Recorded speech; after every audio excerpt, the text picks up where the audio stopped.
spanning deserts, climbing mountains, and snaking through centuries of history.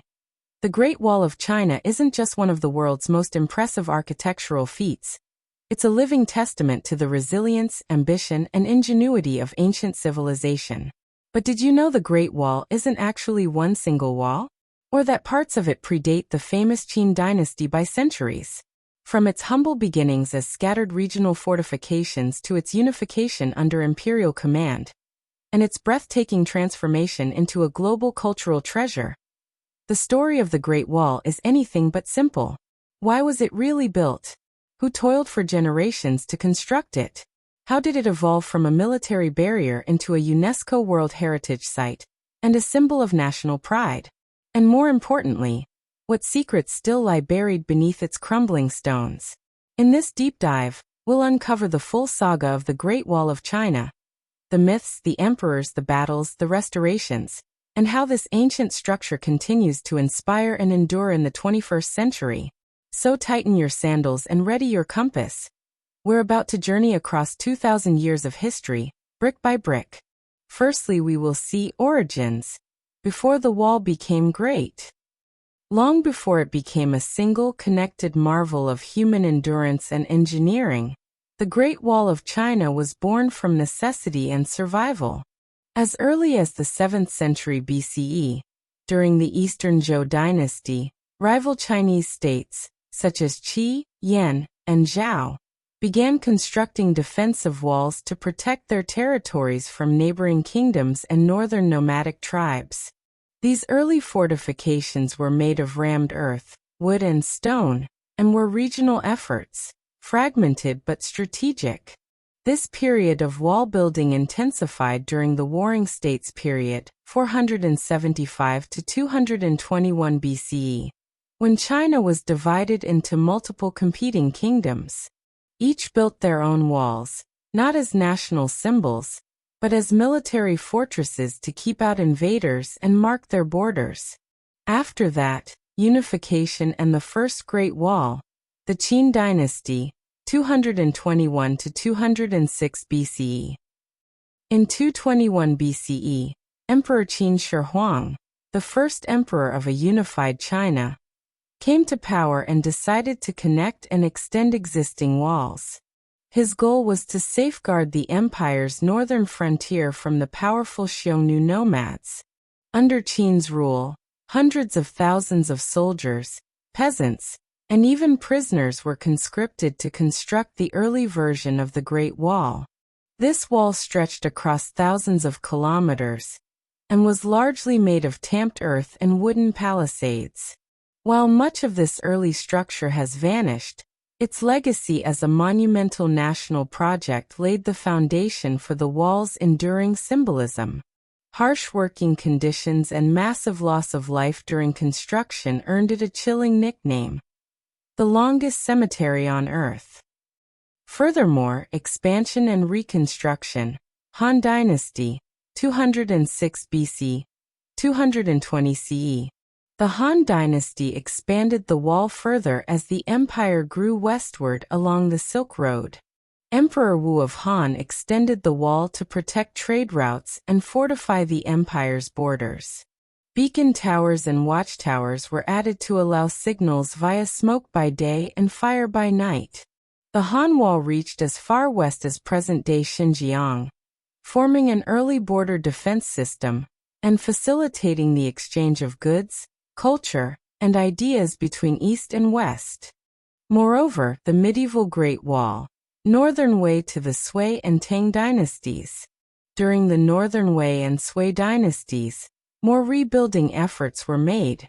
However, during the Tang dynasty, 618 to 907 CE, a time of prosperity and strength, the need for large-scale wall defense diminished due to improved diplomacy and military strength.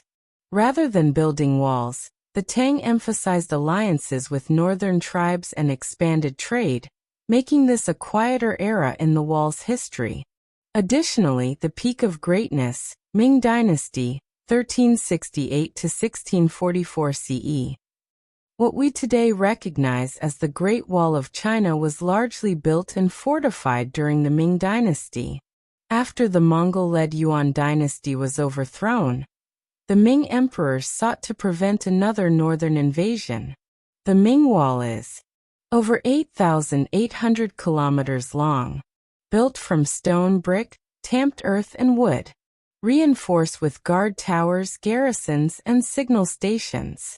This version of the wall is what tourists and historians most often refer to. It snakes over mountains, deserts, and plateaus, showcasing a staggering feat of engineering that blends into the landscape like a mythical dragon. Important parts like Badaling, Muxianyu, Jiankou, and Simitai became iconic landmarks. In addition to that, decline, abandonment, and rediscovery. After the fall of the Ming dynasty, the Great Wall lost much of its military purpose. The Qing dynasty, 1644 to 1912, being of Manchu origin, didn't rely on the wall, as they had already entered China from the north. Over time, sections collapsed due to neglect, erosion, and human activity. Villagers repurposed bricks and stones for their homes and farms. But in the 20th century, interest in the wall surged again, not for defense, but for cultural preservation and national pride. Another important point is the wall today: restoration, recognition, and tourism. In 1987, UNESCO declared the Great Wall a World Heritage Site.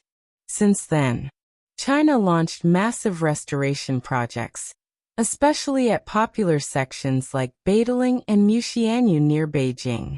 Efforts focused on both preservation and tourism development. Today, the Great Wall attracts millions of visitors annually. It is a powerful symbol of Chinese history, unity, and ingenuity. Also worth noting is myth-busting. Visible from space? You may have heard the myth that the Great Wall is visible from the moon. That's not true.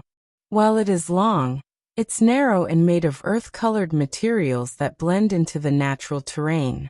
Astronauts have stated it's barely visible, if at all, even from low Earth orbit without aid. Let's now look at recent developments and challenges 2000s, 2020s.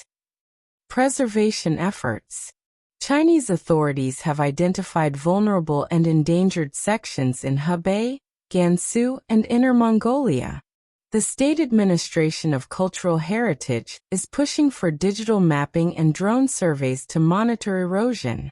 Threats. Urbanization, illegal construction, and sandstorms threaten remote sections. A 2015 report found that over 30% of the wall has disappeared due to natural degradation and human damage. Technology and conservation.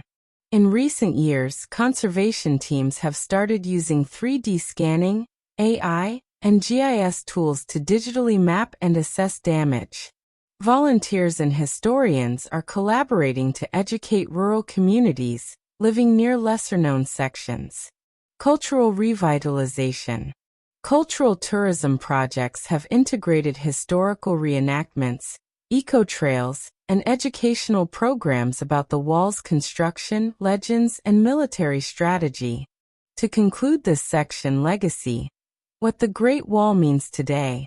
The Great Wall is more than a physical barrier, it's a living symbol. It reflects the tenacity, discipline, and vision of the Chinese people. It reminds the world of the complex relationship between humanity and its environment. It serves as both a cautionary tale about overexertion and a beacon of unity across dynasties and centuries. As China steps into the 21st century as a global superpower, the wall stands as a tribute to its ancient past and its cultural resilience. From fragmented beginnings in warring states to a colossal unified fortress, the Great Wall of China is not just one wall. It's many walls, many stories, and many lifetimes of labor, loss, and legacy. It's not just a physical boundary, it's a timeline carved into the earth, a testament to empire, endurance, and evolution. And though sections may crumble, the legend of the Great Wall will stand forever.